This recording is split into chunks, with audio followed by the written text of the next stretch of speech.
हम बड़ी मेहनत करके आपके लिए हॉरर वीडियो बनाते हैं, लेकिन आप में से ज्यादातर लोगों ने हमारे चैनल को सब्सक्राइब नहीं किया है।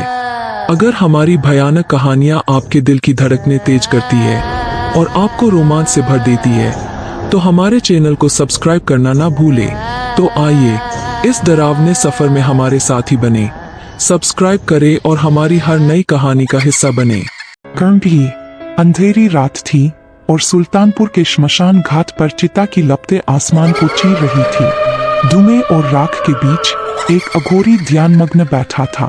उसके माथे पर राख और शरीर पर जटा की माला सजी थी। उसके सामने एक युवक राहुल आंखें बंद किए मंत्र जप रहा था, जैसे किसी अज्ञात शक्ति को बुला रहा हो। उसकी सांसें तेज हो रही थी और उसके चेहरे पर रहस्यमय छाया खेल रही थी। राहुल की ध्यान अवस्था में ही अचानक एक साया धीरे धीरे उसके पीछे आया। उसकी लंबी काले बाल और भयावह चेहरा अंधेरे में छिपा हुआ था। राहुल के कानों में एक भयानक आवाज आई, तुम्हें कोई नहीं बचा सकता, तुम मेरे हो। यह आवाज उसके दिल को कंपा देने के लिए काफी थी। राहुल मुंबई का रहने वाला एक साधारण टैक्सी ड्राइवर था। उसकी जिंदगी में कोई बड़ा मकसद नहीं था, बस रोज की कमाई और घर की जिम्मेदारी। उसकी पत्नी माया बहुत साधारण और शांत स्वभाव की थी, लेकिन राहुल को जिंदगी में कुछ बड़ा चाहिए था, जैसे दौलत, शानो शौकत। एक दिन जब राहुल ने अपनी टैक्सी में एक अघोरी बाबा को बैठाया, उसकी जिंदगी बदल गई।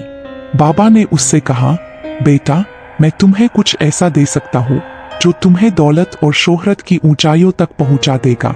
बस थोड़ी हिम्मत चाहिए। राहुल को उसकी बातों पर यकीन नहीं हुआ, लेकिन जब बाबा ने उसे एक अजीब सी सिद्धि का वादा किया, राहुल लालच में आ गया। राहुल को बाबा ने अगली अमावस्या की रात को श्मशान घाट पर बुलाया। बाबा ने उसे कर्ण पिशाचिनी सिद्धि के बारे में बताया।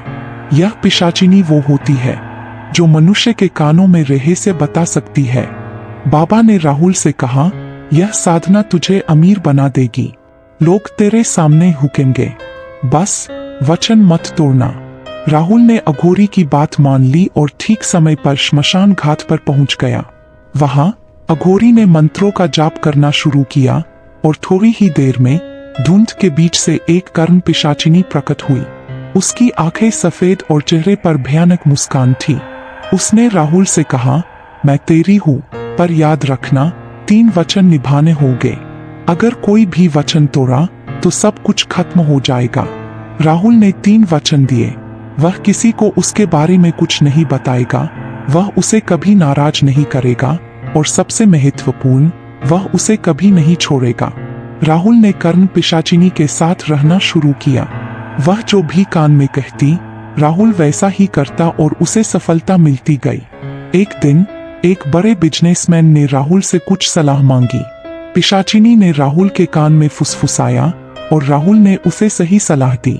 उस आदमी की जिंदगी बदल गई और उसने राहुल को भारी इनाम दिया। देखते ही देखते राहुल की किस्मत चमक उठी, लेकिन सफलता के साथ उसका अहंकार भी बढ़ने लगा। उसने अपनी पत्नी माया से दुर्व्यवहार करना शुरू कर दिया। वह अब शराब और मांस का सेवन करने लगा, जो उसने पहले कभी नहीं किया था। माया यह सब देखकर चौंक गई, लेकिन राहुल अब किसी की नहीं सुनता था।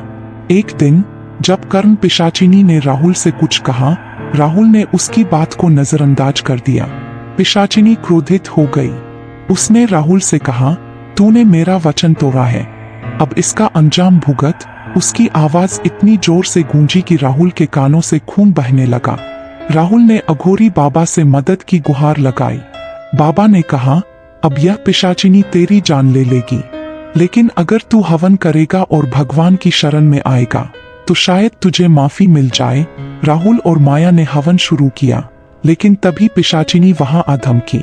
उसने राहुल को डराने की कोशिश की, लेकिन इस बार राहुल ने उसे अनदेखा किया। हवन के दौरान पिशाचिनी ने एक आखिरी चाल चली। उसने राहुल और माया को उनके बेटे की छवि दिखाकर बहकाने की कोशिश की। उसने उनके बेटे की आवाज में चिल्लाया, मम्मी, पापा, मुझे बचाओ। राहुल और माया का दिल पिघलने लगा। वे उसे बचाने के लिए उठने ही वाले थे कि तभी अघोरी ने हवन की राख पूरे कमरे में छिड़क दी। और वह छवि गायब हो गई। अंत में पिशाचिनी की शक्ति समाप्त हो गई और वह आग में जलकर भस्म हो गई। अघोरी ने कहा, तुम अब मुक्त हो, लेकिन याद रखना, लालच में पड़कर कभी ऐसे अंधकार में रास्ते पर मत जाना। भगवान की शरण में रहो।